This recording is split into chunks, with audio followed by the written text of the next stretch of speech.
Well, good morning, Holy Rosary family. I hope you're all doing well with our new reality.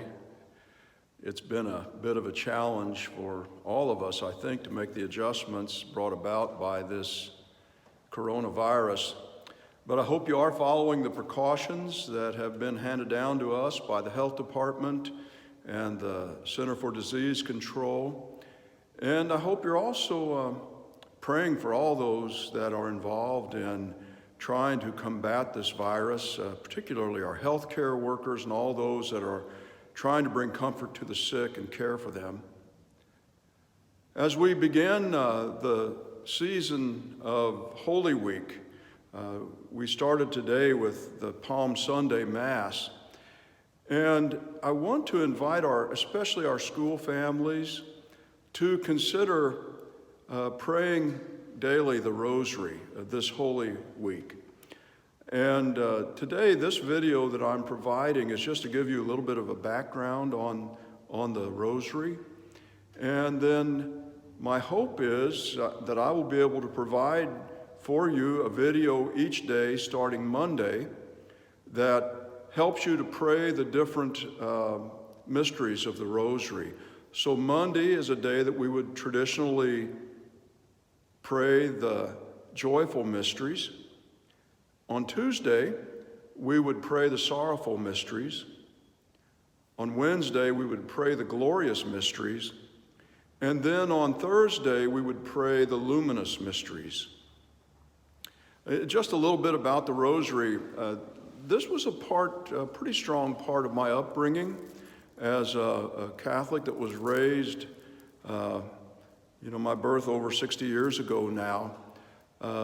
We as a family would certainly pray the Rosary at different points during seasons of Lent and Advent, something we would do together, kneeling together in the living room or around one of the beds at night, part of our night prayer. It was a part of our travel tradition. If we were going to take a long journey as a family, you could just about bet that Mom would pull the Rosary out and we would all pray the Rosary.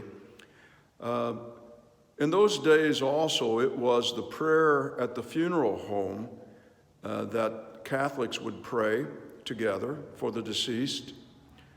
And then if there were special moments of crisis or struggle, our family would pray the Rosary together. So it's a big part of our tradition. This particular Rosary is one that my mother made for me. It's made with Job's tears.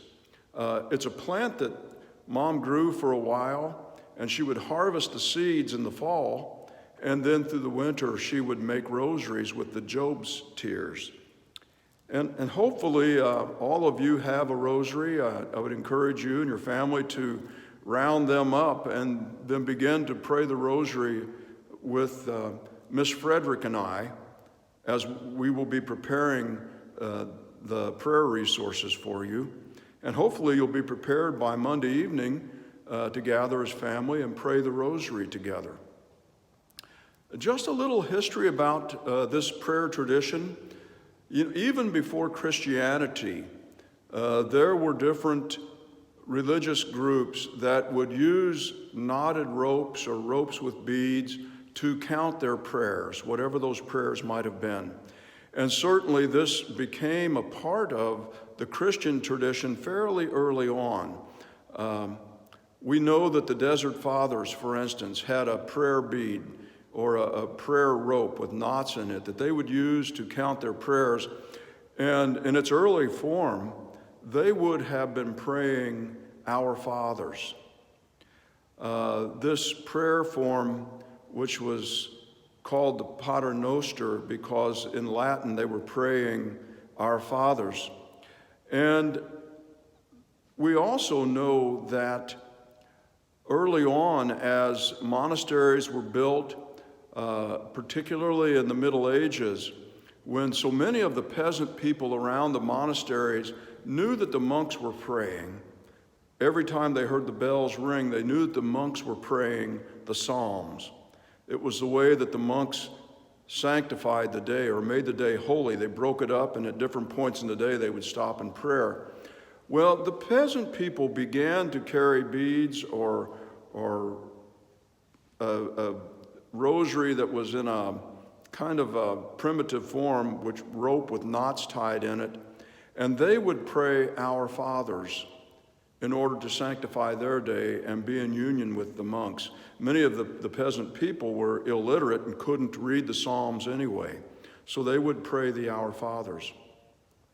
Now, St. Dominic, who would have been a 13th century monk and founder of the Dominican order, is often credited with bringing us the Rosary. And though historians might question that a little bit, there is clear evidence that Dominic promoted the prayer of some form of rosary. And in the Middle Ages and in this time, there was a growing Marian devotion to the Blessed Mother. And so there was a gradual evolution towards 50 Hail Marys, and that broken up every 10 Hail Marys with an Our Father. And this would gradually become a format that was accepted in the 16th century and prayed pretty consistently for 500 years, beginning with the Apostles' Creed and Our Father and 3 Hail Marys, and then praying one of 5 mysteries, as I mentioned earlier, either with the glorious mysteries, the joyful mysteries, or the sorrowful mysteries. And it's notable that in 1571, on October 7th, it was a time when the Christian Catholic Church in Europe was under great threat from the Ottoman Empire. And the Ottomans had developed a huge navy and were attacking Eastern Europe and the Balkans. And the Pope raised a naval force to confront them. And he called the people to pray the Rosary, asking Our Lady of Victory was the title that he gave to Mary, asking Our Lady of Victory to bring victory to the papal navy that was going up against the Ottomans. And so this great battle that took place on October 7th in 1571 was notable because the Christians were greatly outnumbered, and yet they won a decisive victory.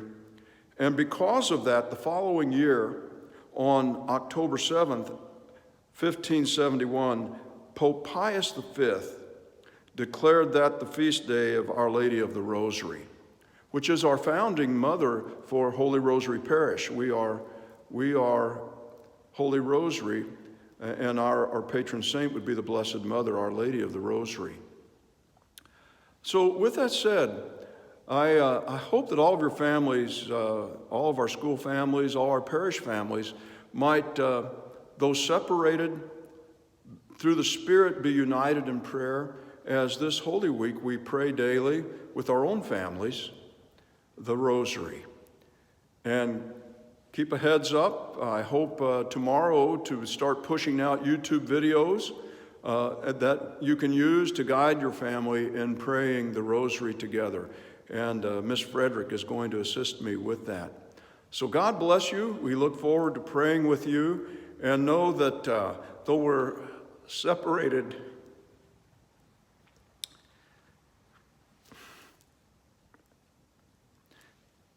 by all this distance, we cannot be separated by Spirit. That the Lord binds us up together. And know of my prayers for all of you. God bless.